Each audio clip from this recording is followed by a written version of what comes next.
my view of sport was always about, as a coach, try to make boys better men. The pressure of winning, took me away from that, and I had probably more of a fear of failure within coaching in my early years than, and that was keeping me from ultimately what I knew in my heart, how I really wanted to coach. Being that guy that had that fear of failing, it led me to coaching, one-dimensional, where it was about getting wins, being a half point better on the scoreboard, and through that, you lose the things in the journey that can help make the boys that you're coaching better people in life. I believed in Jesus, I believed in God, but I didn't have a relationship. It wasn't a part of what I did as a coach. It was something that was separate. I did on Sundays once in a while, and or if I needed something, prayed, but I didn't have a relationship, so therefore it wasn't part of my what I did within my profession of coaching. While coaching with the fear of failure, I knew that there was a point in my coaching where we were one point in my first year as a head coach, we were 4-1, won a game against our arch rivals, and I knew going back to the locker room that day that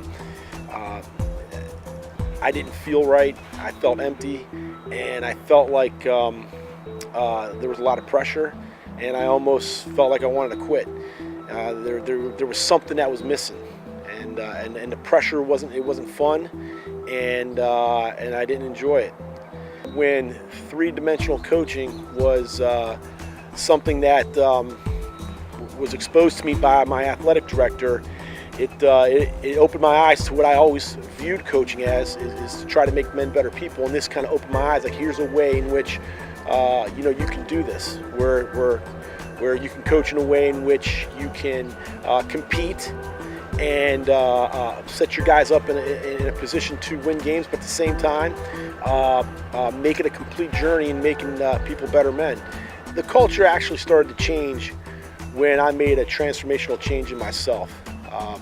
When I realized that I couldn't go about doing this alone, and that I needed help, that I needed someone with me. And then so, through a lot of other people's prayers and through Randy Chambers and other people who have been instrumental in my life, I reestablished my relationship with God and Jesus. And doing that, it gave me an energy to know that I can do this and not be alone and do it. And that transformation started to happen not only on the football field with my players, but also at home with my wife and my kids. But it started with me first. It started within myself, that I had to change from the inside out in order for it to start having effects on both my family and effects on the football team in which I was coaching. Our approach to coaching was was more than just the X's and O's. We try to teach our kids attributes of character that would help not only make them better people and better players on the field, but also better people in life. So, we talked things such as what it is to be unselfish, play for a cause bigger than yourself, what it means to have gratitude, be thankful for what you have appreciation instead of entitled or what do I get. And each week, we took a segment of teaching those, and along with having a weekly Bible study, which was voluntary, and we felt like within our program, if we were teaching our kids those attributes along the way, that would enhance their character, which would enhance their their performance on the field, but also would enhance their hopefully would enhance and resonate someday their performance in life. And we had a particular player who was a tremendous football player for us, but at the same time, he was exposed probably to Jesus for the first time in a way in which it is about to get a relationship. And throughout that process, there was a day during the year in which he, accepted Jesus as a Savior, and then went on to be a guy that was an intentional leader for us. And then his this past year, when he injured his knee and was out for the season, he still was that intentional leader out there and led by example, and the guys referred to him as being uncommon. and it's because of who he made his foundation is why he was uncommon. He made God his foundation.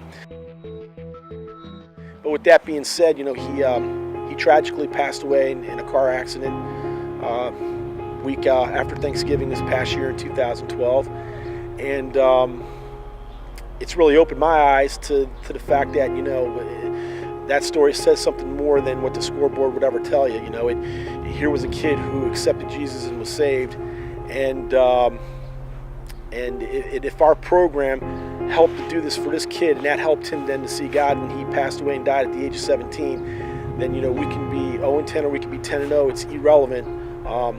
We're doing what God's asking us to do, and it's His will be done. And so Logan Rowe is just an example of a kid who transformed his life to giving his life over to accepting Jesus. And with that, you saw the fruits of the way he interacted with teammates, teachers, and coaches in an uncommon way. But more importantly, when he passed away at the age of 17 this past November, he's in heaven. He gets to see God because he accepted him. And if our program leads guys to being able to do that, then that's bigger than any win we can ever get.